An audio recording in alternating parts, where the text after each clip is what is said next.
রসুলের আদর্শ আজকে বুলুণ্ঠিত, আমাদের জীবনে ঘৃণিত, দীক্ষিত, অবহেলিত, লাঞ্ছিত, বঞ্চিত। রসুলের আদর্শ প্রতিষ্ঠা করার জন্য, মানুষের জীবনে প্রতিফলিত করার জন্য আমরা রাগ হয় না, আমি এন্তেজামিয়ার বিরুদ্ধে বলতেছি না, আমরা বৎসরে একটা সিরাত মাহফিল করে মনে করতেছি আমরা রাসূলুল্লাহ সাল্লাল্লাহু আলাইহি ওয়াসাল্লামের হক আদায় করে দিছি। অথচ যে 24 ঘন্টায় 23 বছরে চোখের পানি কোনোদিন শুকায় নাই। কিতাব পড়া দেখেন, আগেও বলছি এখনো বলি, শুধু নেট ঘাটলে হবে না আর রাত্রে ফেসবুকে লিখলে হবে না। কিতাব পড়েন। আল্লাহর রসুলের 23 বছরে চোখের পানি শুকায় না। জিবরিল আর মিকাইল জিজ্ঞাসা করছে, মা জালা আরাকা তাবকি, আপনাকে যখনই দেখি কাঁদেন কেন? বলছে, উম্মতের জন্য চোখের পানি শুকায় না। ওলামাদের মজলিস হিসাবে বলতেছি, পড়েন আবুল সামরকান্দির কিতাব রহমতুল্লাহি আলাইহি। উনি লেখছেন, আমি লিখি নাই। উনি কিতাবে লেখছেন, আমি লিখি নাই। আমি বলতেছি, আপনি তালাশ করে সত্যায়িত প্রমাণ করেন। উনি লেখছে আল্লাহ রসুল কবর থেকে উঠবে, ওহুয়া ইয়াবকি ওয়া ইয়াকুল, চোখে পানি নিয়ে উঠবে আর চিৎকার দিতে দিতে উঠবে, জিবরিল ময়দান তো খালি, আমার উম্মত কোথায়? ডাইনে দেখি উম্মত নাই, বামে দেখি উম্মত নাই, সামনে দেখি উম্মত নাই, পিছে দেখি উম্মত নাই। জিবরিল সান্ত্বনা দিবে, মা শাক্কাল আরদা আহাদুন ইল্লা আনতা, আপনি ব্যতীত জমিনের উপরে কাউকে উঠানো হয় নাই, উম্মত উঠে নাই। আপনি চিন্তিত হয়েন না, আপনি পেরেশান হয়েন না, উম্মত উঠে নাই, উম্মত হারায় যায় নাই, আপনার পরে উম্মত উঠবে। যেই উম্মতের মানুষ একটা ইউনিয়ন পরিষদের চেয়ার পাওয়ার জন্য মরতে রাজি, মারতে রাজি, বুকের তাজা রক্ত দিতে রাজি, সন্তানকে এতিম করতে রাজি, নববধূকে বিধবা করতে রাজি, ওই রসুল কিয়ামতের দিন সাল্লাল্লাহু আলাইহি ওয়াসাল্লাম মাকামে মাহমুদ পাবেন। কিন্তু উলামা বলুক, বসবেন কিনা? বলেন আপনারা বসবে কিনা মাকামে মাহমুদে যায়? বরং বুখারী রহমতুল্লাহ আলাইহি তো বলে হাত রেখা দাঁড়ায় থাকবে। কেন বসবেন না? এত দামি চেয়ার, মাকামে মাহমুদ, যার উম্মত ইউনিয়ন পরিষদের চেয়ার পাওয়ার জন্য, কাউন্সিলরের চেয়ার পাওয়ার জন্য, ছোট একটা এলাকার নেতা হওয়ার জন্য জান দেওয়ার জন্য তৈয়ার, আর উনি মাকামে মাহমুদে বসবেন না কেন? যে রসুল কিয়ামতের মাঠে বসবে না, বলবে আমি বসবো না, দুই কথা লেখা আছে, চেয়ার যদি আমাকে উড়ায়া জান্নাতে নিয়ে যায় তাহলে আমার উম্মতের কি হবে? দ্বিতীয়, আমি উম্মতের সাথে অঙ্গীকার করছি হাউজে কাউসারে সাক্ষাৎ করব। আমি অপেক্ষা করব উম্মত যেন হাউজে কাউসারে এসে অপেক্ষা না করে। তৃতীয় লেখছেন, আমি 3 জায়গায় ছুটতে থাকবো। আমি এই চেয়ারের মজা নিব তো নিব কখন? আমি তো হাউজে কাউসারে যায় পানি পান করাবো, মিজানে যায় দেখবো পাল্লা কিরকম, সামনে ঝুঁকে না পিছে ঝুঁকে। আমি তো পলসেরাতে ছুটা যাব, আমার উম্মত পার হইতে পারতেছে কি পারতেছে না। আমি তো ময়দানে চিৎকার দিতে থাকবো উম্মতি উম্মতি বইলা, যদিও নাকি সমস্ত নবী রসুল চিৎকার দিবে নাফসি নাফসি বইলা। আমি তো 3 জায়গায় চিৎকার দিতে থাকবো, ছুটবো আর দৌড়াবো আর বলবো উম্মতি উম্মতি। আমি এই চেয়ারের মজা নিব তো নিব কোথায়? ওই রসুল যিনি উম্মতের জন্য এতটুকু দিয়া গেছেন, বলেন আজকে তার আদর্শ শুধু দাড়িতেই নিবদ্ধ, শুধু টুপিতেই, শুধু পাগড়িতেই, শুধু একটা জুব্বাতেই, শুধু সকাল বিকাল জিকিরেই, শুধু দাওয়াতেই? ওই রসুল আদর্শ দিয়া গেছেন আমাদেরকে। কেননা যদি লেবেল দিলাম সিরতের, কিন্তু আমাদের মজমার পরিস্থিতি যদি অন্য মজমার মতোই হয়, তাইলে এই নামটার মনে হয় ইজ্জত থাকবে বলে মনে হয় না। একটু ব্রেন দিয়া চিন্তা করতে হবে, তাইলে কাজে দিবে। বিবেকটা আল্লাহ এই জন্যই দিছেন যেন এটাকে কাজে লাগাই। বিদায় কথা কিন্তু এখনো শুরু হয় নাই। আমি সবার কাছে অনুরোধ রাখব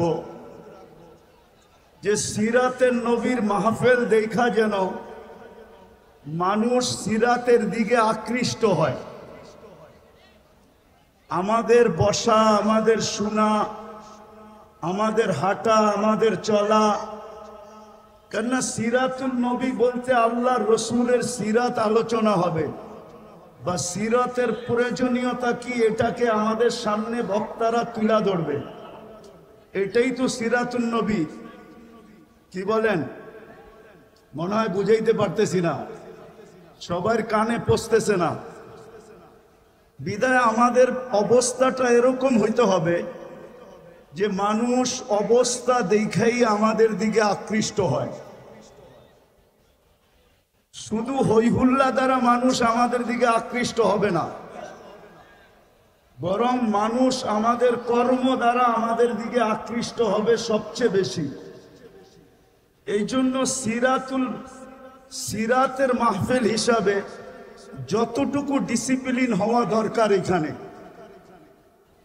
কতটুকু ডিসিপ্লিন যদি আমরা দেখাইতে পারি তাইলে মানুষ আমাদের উপরে আস্থা রাখবে, আমরা আস্থাভাজন হব। আর যদি ডিসিপ্লিন না দেখাইতে পারি, আমি বেশিরভাগ ছাত্রদেরকে বলবো, তোমরা যদি ডিসিপ্লিন না দেখাইতে পারো তাইলে সমাজ কিন্তু বলবে যে এরা ডিসিপ্লিনওয়ালা না, এরা উশৃঙ্খল। বিদায় পায়ে হাত রাখা বলবো, যতক্ষণ পর্যন্ত এই অনুষ্ঠান চলে আর আমরা যতক্ষণ পর্যন্ত থাকব, ততক্ষণ পর্যন্ত আমরা এরকম একটা ডিসিপ্লিন দেখাবো যে দুনিয়া আমাদের ডিসিপ্লিনকে দেখা আকৃষ্ট হয়, আমাদের কাছ থেকে শিখে। আর যদি আমরা হইহুল্লা করি, এলোমেলো থাকি, তাইলে কিন্তু ব্যানার আর আমাদের বাস্তব দুটায় কখনো মিল খাবে না। কেননা সত্য এটাই, আজকে দুনিয়াতে 200 কোটি মুসলমান, 70% দুনিয়ার সম্পদ মুসলমানের কাছে। তারপরেও আজকে মুসলমান দুনিয়াতে যতটুকু নির্যাতিত, অতীত ইতিহাস খুঁজলে এতটুকু নির্যাতিত পাওয়া যায় না। কারণটা কি?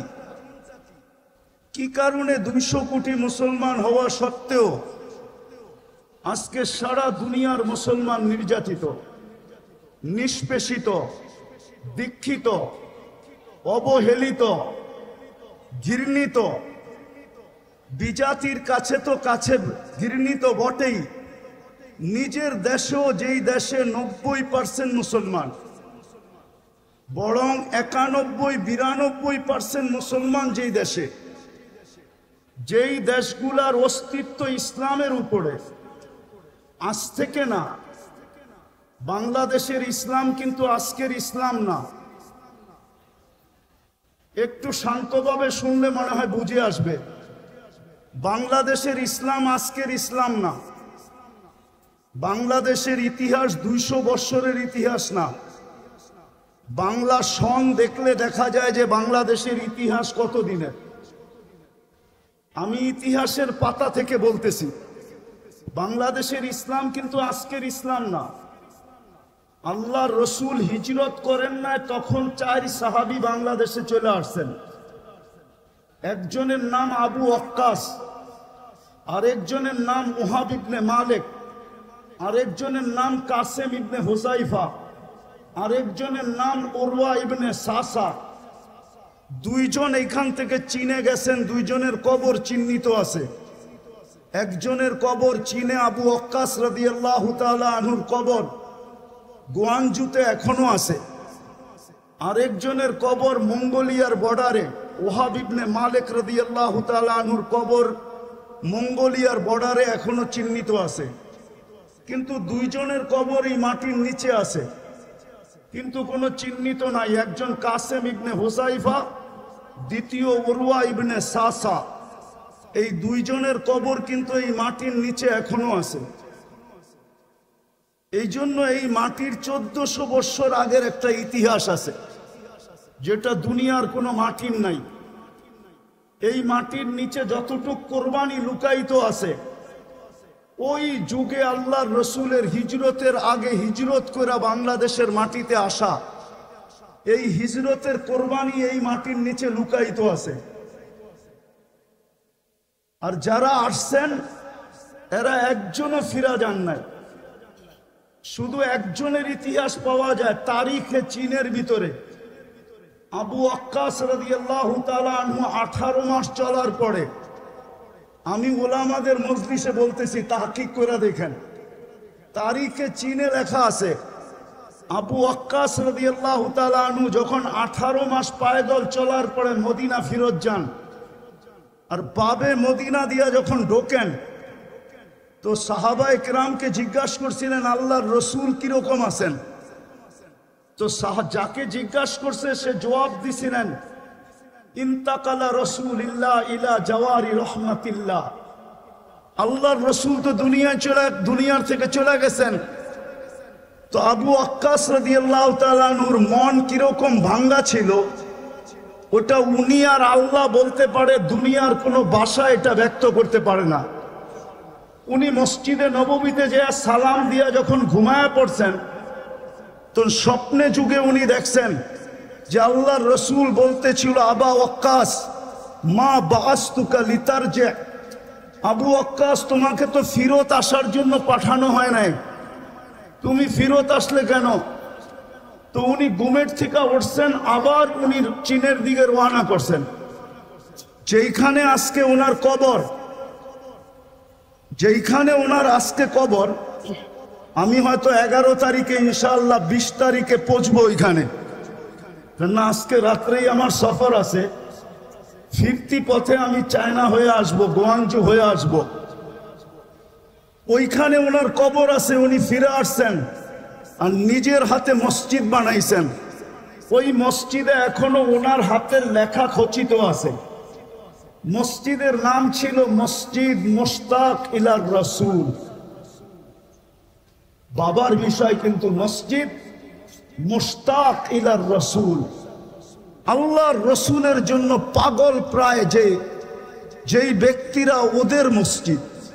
তো যেটা বলতেছিলাম আজকে 92% মুসলমান, তারপরও আমরা জানি আমাদের দেশে আমরা কতটুকু দীক্ষিত, কতটুকু বঞ্চিত, কতটুকু লাঞ্ছিত, কতটুকু আমরা অবহেলিত, কতটুকু আমরা নির্যাতিত।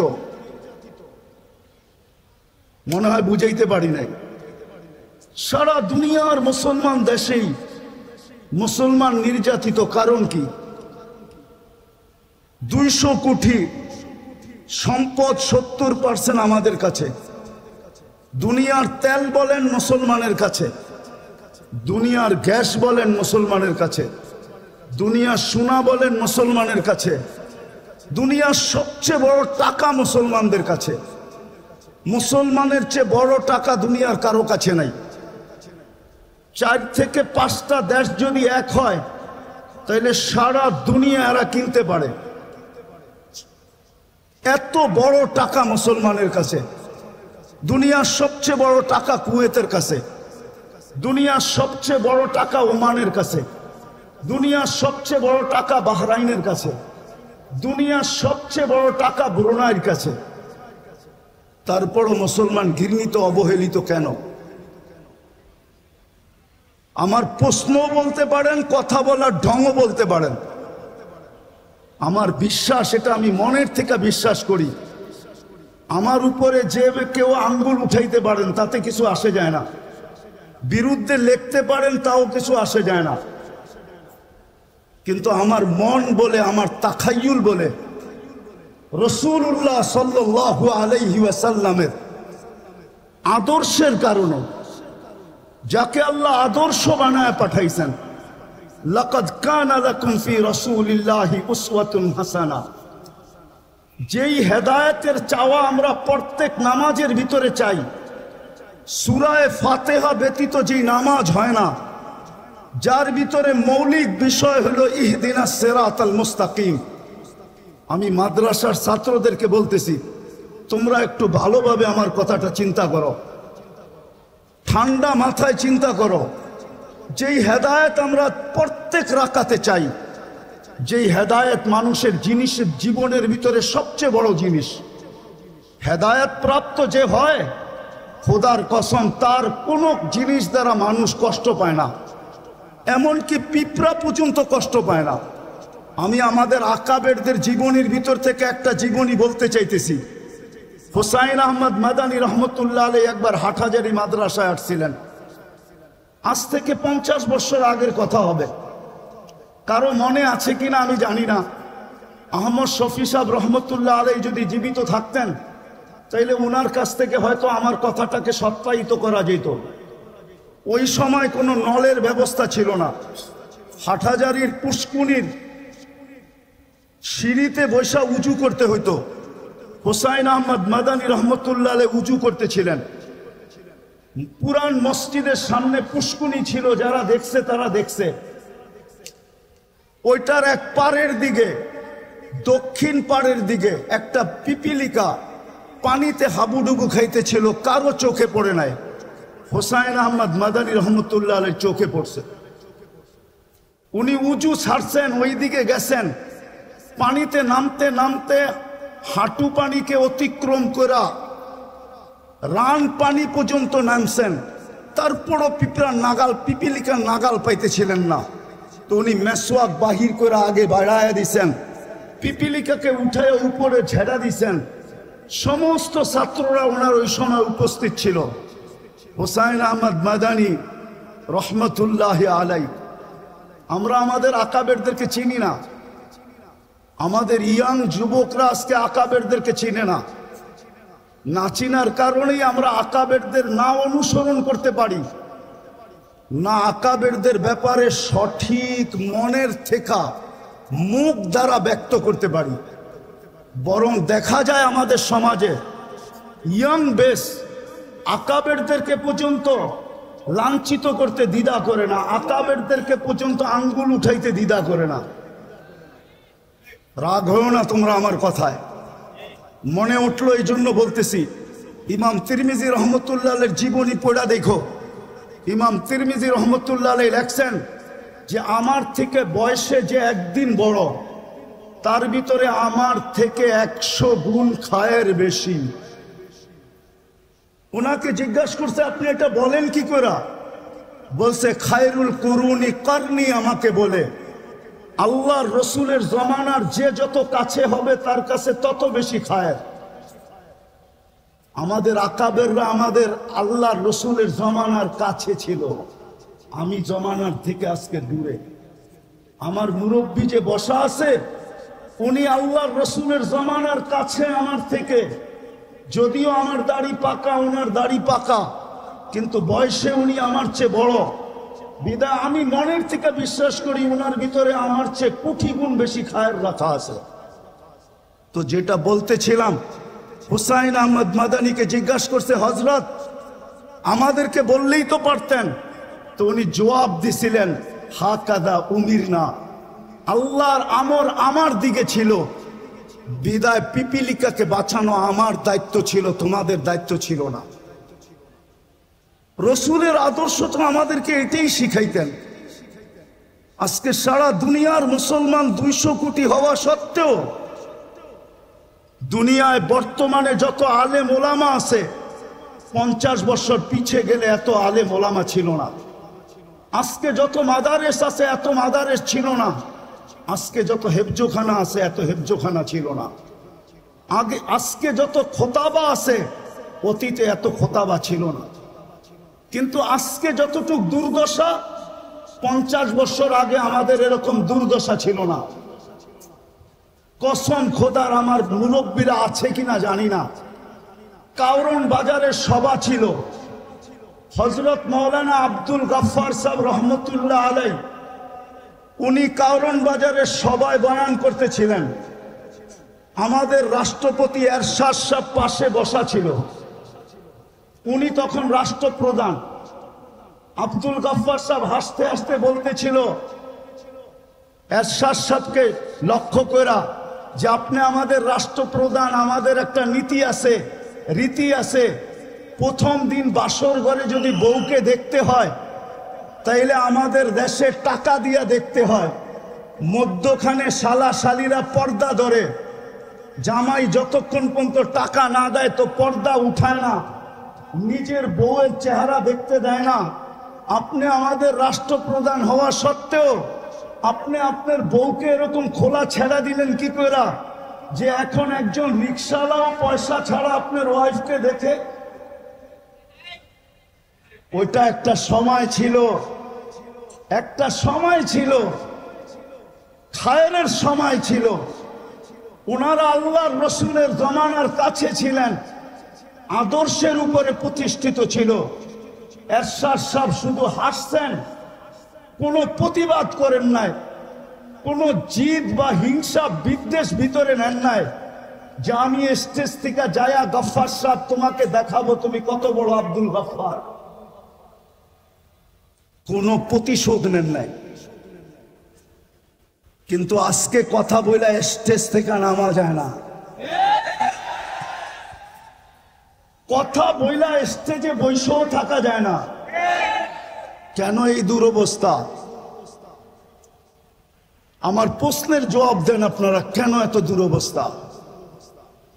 টুপিওয়ালা তো আগের চেয়ে বেশি, দাড়িওয়ালা তো আগের চেয়ে বেশি, নামাজি তো আগের চেয়ে বেশি, তাবলিগওয়ালা তো আগের চেয়ে বেশি, ওয়াজ নসিহত তো আগের চেয়ে বেশি। আমি কথা শেষ জায়গায় চলে আসছি। আজকে আমরা আল্লাহর রসুলের আদর্শকে শুধু একটা ব্যানারে আবদ্ধ করছি। সিরাত শুধু ব্যানারে আবদ্ধ আমাদের জীবনে না। আমরা সিরাতকে মানুষের সামনে তুলে ধরতে পারি নাই। রাগ হবেন না, পায়ে হাত রাখি। গত বৎসরও এখানে এই সিরাত মাহফিল ছিল, এর আগের বৎসরও ছিল, এর আগের বৎসরও ছিল, এই বৎসরও সিরাত মাহফিল আছে।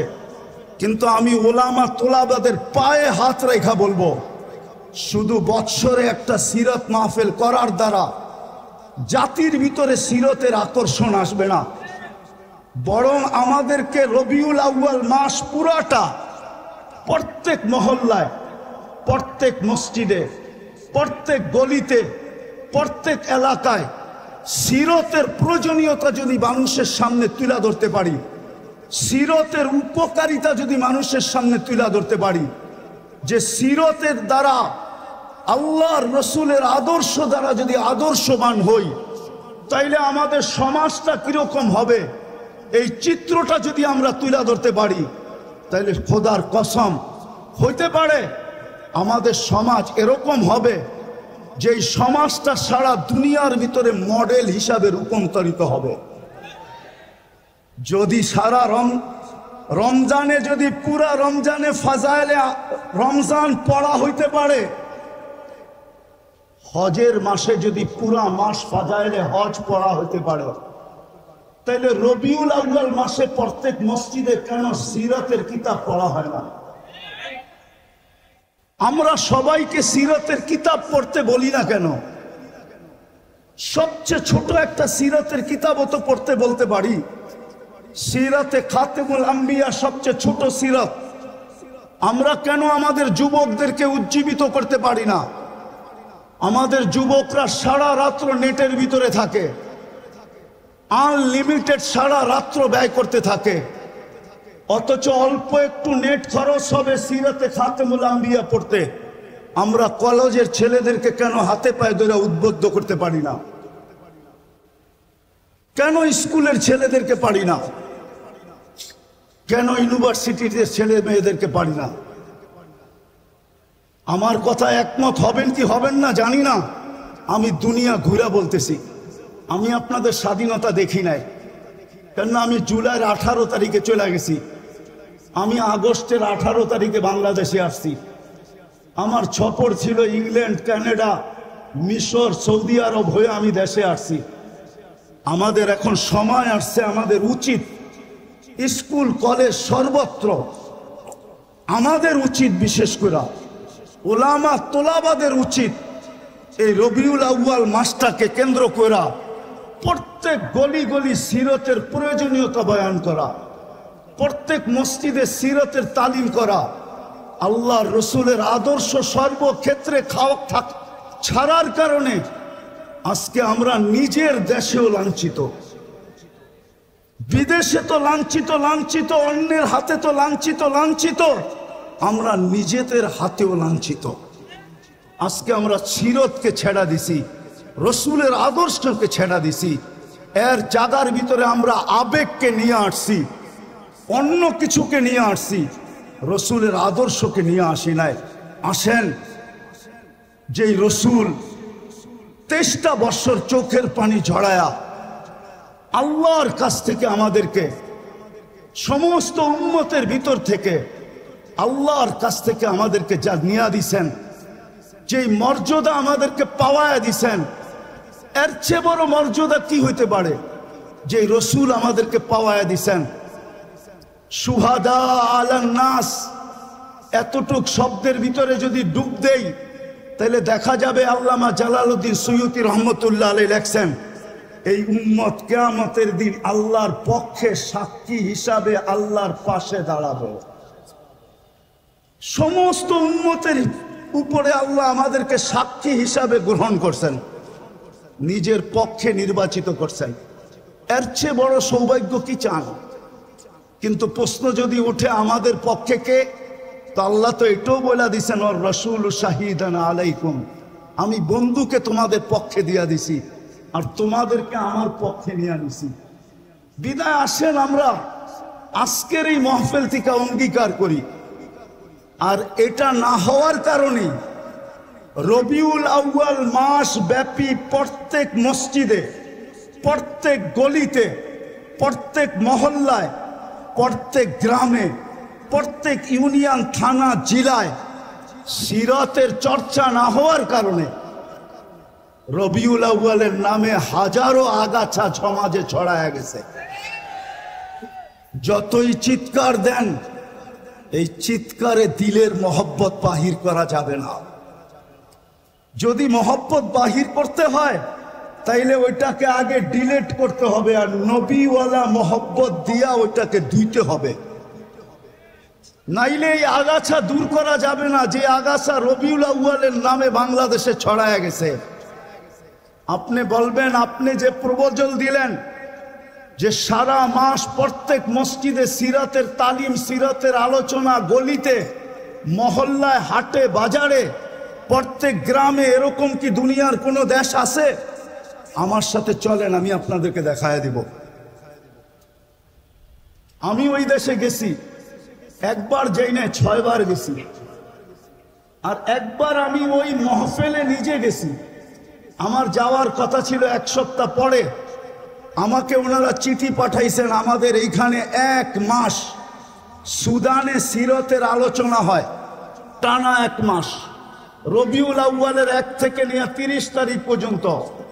আপনি যখন আসবেন তো 1 সপ্তাহ আগে আসেন। আপনি আরবি না বলতে পারলেও ভাঙ্গা ভাঙ্গা যা বলতে পারেন, আমরা আপনার মুখ থেকে কিছু শুনতে চাই। এখনো আপনি সার্চ দিয়া দেখতে পারেন, সুদানে 1 মাস সিরতের চর্চা হয়, সিরতের 1 মাস। আপনারা আর কয়জন? এক এক মজমায় 4 থেকে 5 লক্ষ লোক থাকে। চলেন, আমি ইয়ামান 4 বার গেছি। ইয়ামানে 1 তারিখ থেকে 30 তারিখ পর্যন্ত, মাসের শেষ পর্যন্ত প্রত্যেক মসজিদে সিরতের চর্চা হয়। দুনিয়ায় আরো দেশ আছে, মরক্কো, জাজায়ের, টিউনেসিয়া, মরিতানিয়া, সারা মাস সিরতের চর্চা হয়। আজকে যদিও আমি আসার ছিলাম না, কিন্তু এমাদউদ্দিন সাহেবের বারবার ফোনের কারণে আসছি। আমি রাত্রি চলে যাব আমার সফর কোরিয়ায়, কিন্তু আমি আসছি আপনাদের কাছে শুধু এই দরখাস্তটা রাখার জন্য। আজকের এই মজলিস থেকে আমরা ওলামা তোলাবা অঙ্গীকার করি যে বাকি পুরা মাসটা আমরা আমাদের মসজিদের ভিতরে সিরতের চর্চা করব, সিরতের আলোচনা হবে, সিরতের তালিম হবে, আমাদের ঘরের ভিতরে হবে, আমাদের মসজিদে হবে, মহল্লায় হবে। বুঝাইতে চেষ্টা করেন, একদিনে দূর হবে না। ইনশাআল্লাহ হইতে পারে অচিরেই দেখা যাবে যে বাংলাদেশে রবিউল আউয়ালের নামে যেই সমস্ত আগাছা ছড়াইছে, আমরা যখন শুরু করব প্রত্যেক গলি গলি, প্রত্যেক মসজিদ মসজিদ, তাইলে আর এটাকে দূর করার জন্য অন্য কোনো জিনিস লাগবে না। আমাদের এই চেষ্টার মাধ্যমে ইনশাআল্লাহ এগুলা বাংলার জমিন থেকে দূর হয়ে যাবে। আর না হলে যতই চিৎকার দেই, চিৎকার আজ থেকে চলতেছে না, আমাদের সেই ছোটবেলার থেকে দেখতেছি চিৎকার। জশ্নে জুলুসের মিছিল কি ছোট হয় না বড় হইতেছে? বলেন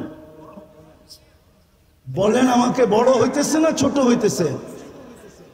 ডিম আগে 1000 টাকা বিক্রি হইতো, এখন 5 লাখ টাকা বিক্রি হয়। ডিমের দাম বাড়ছে না কমছে? ডিমের দাম বোঝেন? মনে হয় ডিমের দাম আপনারা বোঝেন নাই।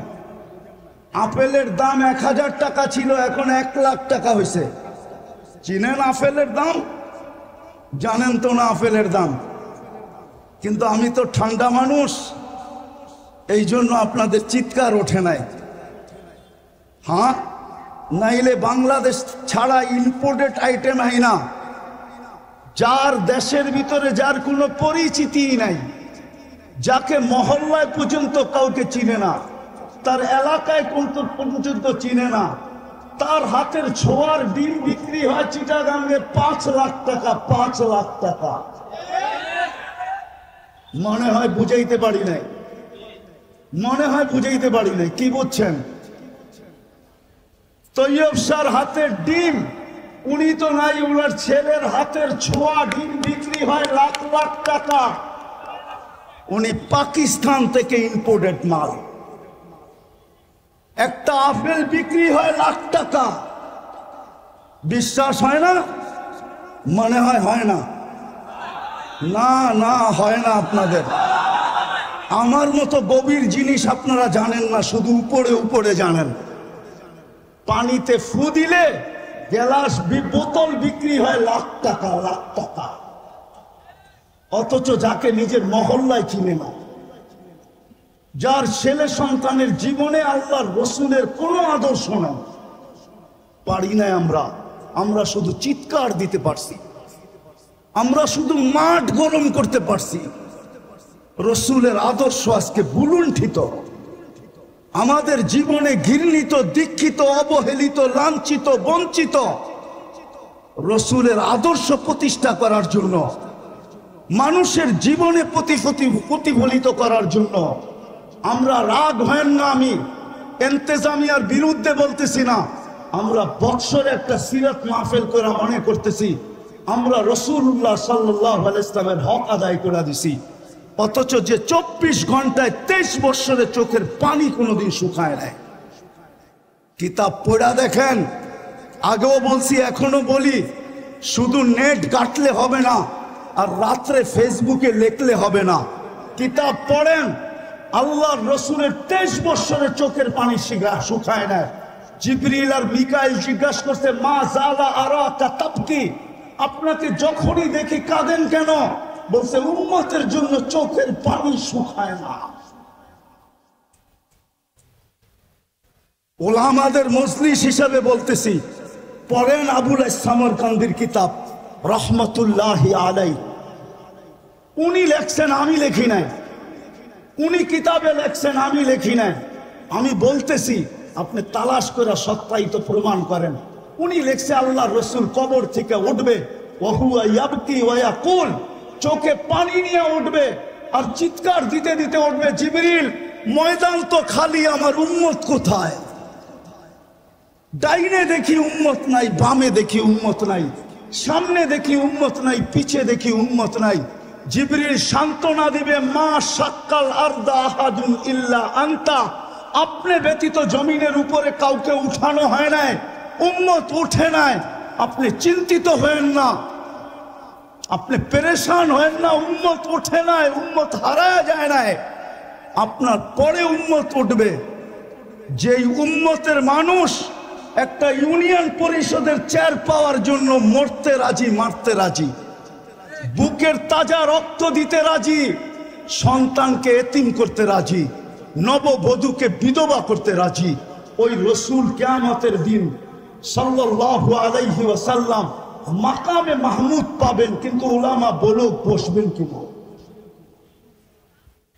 বলেন আপনারা বসবে কিনা মাকামে মাহমুদে গিয়া? বরং বুখারী রহমতুল্লাহ আলাইহি তো বলে হাত রাইখা দাঁড়ায় থাকবে। কেন বসবেন না? এত দামি চেয়ার মাকামে মাহমুদ, যার উম্মত ইউনিয়ন পরিষদের চেয়ার পাওয়ার জন্য, কাউন্সিলরের চেয়ার পাওয়ার জন্য, ছোট একটা এলাকার নেতা হওয়ার জন্য, জান দেওয়ার জন্য তৈয়ার, আর উনি মাকামে মাহমুদে বসবেন না কেন? যে রসুল কিয়ামতের মাঠে বসবে না, বলবে আমি বসবো না, দুই কথা লেখা আছে, চেয়ার যদি আমাকে উড়ায়া জান্নাতে নিয়ে যায় তাহলে আমার উম্মতের কি হবে? দ্বিতীয়, আমি উম্মতের সাথে অঙ্গীকার করছি হাউজে কাউসারে সাক্ষাৎ করব। আমি অপেক্ষা করব উম্মত যেন হাউজে কাউসারে এসে অপেক্ষা না করে। তৃতীয় লেখছেন, আমি 3 জায়গায় ছুটতে থাকবো। আমি এই চেয়ারের মজা নিব তো নিব কখন? আমি তো হাউজে কাউসারে যে পানি পান করাবো, মিজানে যায় দেখবো পাল্লা কিরকম সামনে ঝুঁকে না পিছে ঝুঁকে। আমি তো পলসেরাতে ছুটা যাব, আমার উম্মত পার হইতে পারতেছে কি পারতেছে না। আমি তো ময়দানে চিৎকার দিতে থাকবো উম্মতি উম্মতি বইলা, যদিও নাকি সমস্ত নবী রসুল চিৎকার দিবে নাফসি নাফসি বইলা। আমি তো 3 জায়গায় চিৎকার দিতে থাকবো, ছুটবো আর দৌড়াবো আর বলবো উম্মতি উম্মতি। আমি এই চেয়ারের মজা নিব তো নিব কোথায়?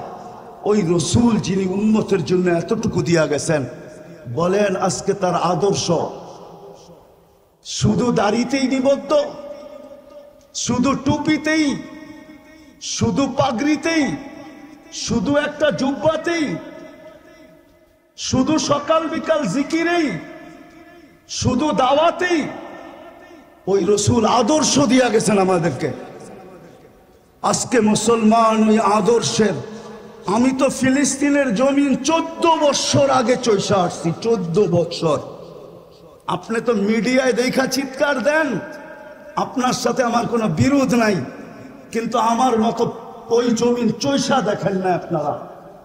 আমি অহংকার করে বলতেছি না, আগে 99টা বলতাম, আজকে 102টা বলতেছি।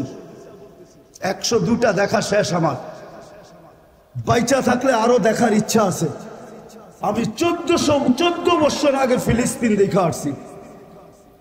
আপনি দিয়ে মুসা শুনছেন, কিন্তু এই চোখ দিয়ে দেখেন নাই। আপনি দিয়ে খলিল শুনছেন, যেখানে ইব্রাহিম আলাইহিস সালাম শুয়ে আছে, এই চোখ দিয়ে দেখেন নাই। আমার চেয়ে বেশি ব্যথা আপনার বিলে না, আমি বিশ্বাস করি, কেননা আমি দিয়ে মুসা দেখা আসছি। আমি ইব্রাহিম আলাইহিস সালামের ওয়াদি দেখা আসছি। ওয়াদিয়ে ইব্রাহিম, যেখানে উনি শুয়ে আছেন, ফিলিস্তিনের জমিন আমি চইসা আসছি। যেই জমিনের প্রত্যেকটা বালুর কণার সাথে বরকত মিশ্রিত, ওয়া বারাকনা হাওলা। ওই জমিন যেখানে আল্লাহ ১৬ লক্ষ নবীদেরকে জীবিত করে একত্রিত করছেন, আর ওই নামাজ যেখানে মুহাম্মদুর রাসূলুল্লাহ ইমামতি করছেন, ওই জায়গার থেকে আল্লাহ রসুল আরশের টেকআপ করছেন। মক্কা থেকে বাইতুল মুকাদ্দাস পর্যন্ত রানওয়ে ছিল, বাইতুল মুকাদ্দাস থেকে টেকআপ করে উপরে উঠছেন। ওই জমিন যেখানে 70 জন জলিলুল কদর নবীর কবর পড়া রাখা আছে। কোন কবি লিখছিলেন, এমন দেশটা কোথাও তুমি পাবে না কো খুঁজে, সকল দেশের সেরা সেজে নবীদের জন্মভূমি। ফিলিস্তিন নবীদের জন্মভূমি। আপনি তো মিডিয়ায় দেখা চোখের পানি ঝরান, আমার এখানে ব্যথায় বড়া। আজকে 200 দিনের উপরে হলো, 40,000-এর উপরে মানুষ মারা গেল। ওরা প্রতিদিন 6 ওয়াক্ত নামাজ পড়ে, 5 ওয়াক্ত তো পড়েই পড়ে, আর প্রতিদিন 1 ওয়াক্ত জানাজার নামাজ পড়ে। গত রমজানের হেরেমের কান্না দেখা আমার বিশ্বাস হইতেছিল, মনে হয় এইবার 1 ঈদ হবে না 2 ঈদ হবে। বাইতুল মুকাদ্দাসের স্বাধীন, ফিলিস্তিনের স্বাধীনতার ঈদ হবে আর রোজার ঈদুল ফিতর হবে। কেননা আমার এই ছোট জীবনে যতবার রমজানে গেছি, গত রমজানের মতো আইম্মাদের, হেরেমের ইমামদের কান্না আমি কখনো দেখি নাই, মুসল্লিদের কান্না কখনো দেখি নাই। দুই হেরেমের জমিন ভাইসা গেছে কান্নায়, কিন্তু ভাবছিলাম দোয়া মনে হয় কবুল হবে। কিন্তু রমজান পার হইয়া, কোরবানি পার হয়ে আবার রমজান আসতে শুরু করলো, কিন্তু আজ পর্যন্ত দোয়া কবুলের কোনো চিহ্ন দেখতেছি না। মনে হয় ইব্রাহিম ইবনে আদহাম রহমতুল্লাহ আলাইহির কথা সত্য। ইব্রাহিম ইবনে আদহামকে জিজ্ঞাসা করছিল, ইব্রাহিম দোয়া তো করি, চোখের পানি তো ঝরে, কিন্তু কবুল হয় না কেন? তো ইব্রাহিম হাসি দিয়া বলছিল, তাসির রসুল, আল্লাহর রসুলের আদর্শের নাফরমানি করবে আর ভাববে দোয়া কবুল হবে। দোয়া কবুল হওয়া তো দৌড়ের কথা, তোমাদের দোয়া মাথার উপরে উঠে না। আমার কথা শেষ, পায়ে হাত দিয়া বলতেছি, আসেন আমরা এই রবিউল আউয়াল মাসটাকে কেন্দ্র কইরা প্রত্যেক মহল্লায় মহল্লায়, মসজিদে মসজিদে, গলিতে গলিতে, সর্ব জায়গায় ছড়ায়া যায় আমরা আল্লাহর রসুলের আদর্শকে বয়ান করি, আল্লাহর রসুলের সিরতের চর্চা এবং আলোচনা করি, মানুষকে উদ্বুদ্ধ করি যেন আল্লাহর রসুলের আদর্শের দিকে বাড়ে। এইভাবে যদি আমরা প্রত্যেক গলি গলি একটা পরিবেশ তৈরি করতে পারি, তাইলে আমার বিশ্বাস, আমার জাতিকে আমি চিনি, 1400 বৎসরের তারিখ দিয়া চিনি, আমার জাতি ইনশাআল্লাহ একদিন জায়গা উঠবে। আর আমরা যা চাই, এটা আওয়াজবিহীন আমার জাতি কাঁধে নিয়ে দাঁড়ায় যাবে। কেননা এই জাতি জুলুম বেশি দিন সহ্য করতে পারে না। এই জাতিকে আপনারা আধ্যাত্মিকভাবে চিনেন না। বাংলার জাতি আর এই মাটি আধ্যাত্মিকভাবে আপনারা চিনেন না। একটু ইঙ্গিত দিছিলাম আমি যে 1400 বৎসর আগের কোরবানি এখানে লুকানো আছে, কিন্তু আমাদেরকে একটু সজাগ হতে হবে। প্রত্যেক মসজিদ মসজিদ, মহল্লায় মহল্লায়, আমার বিশ্বাস উলামায়ে কেরাম এইখান থেকে আজকে প্রোগ্রাম বানাবে যে আমরা ঢাকা শহরের একটা গলি রাখবো না, একটা মসজিদ রাখবো না, একটা ওয়ার্ড রাখবো না। আমরা সিরতের প্রোগ্রাম দরকার হইলে ডেলি 5টা 10টা করব। আর আলহামদুলিল্লাহ ঢাকা শহরে উলামায়ে কেরামের অভাব নেই। একদিনে 20টাও সামলাইতে পারবে, 50টাও সামলাইতে পারবে, 100টাও সামলাইতে পারবে। আমি আপনাদের কাছে হাত জোর করে বলতেছি, আসেন আমরা একটা বৎসর কইরা দেখি, তারপরে আমাদের এখানের পরিস্থিতি কি দাঁড়ায়। যদি কথা সত্য বইলা থাকি, তাহলে আল্লাহ যেন এটাকে কবুল করেন। আর যদি ভুল ত্রুটি হয়ে থাকে, তাহলে আল্লাহর কাছে মাপ চাই, আল্লাহ যেন মাপ করেন। সবার কাছে দোয়া চাই, আল্লাহ যেন সুস্থ সবল ভাবে আবার এই মাটিতে সফর শেষ করে আবার ফিরায় নিয়ে আসেন। ওমা আলাইনা ইল্লাল বালা।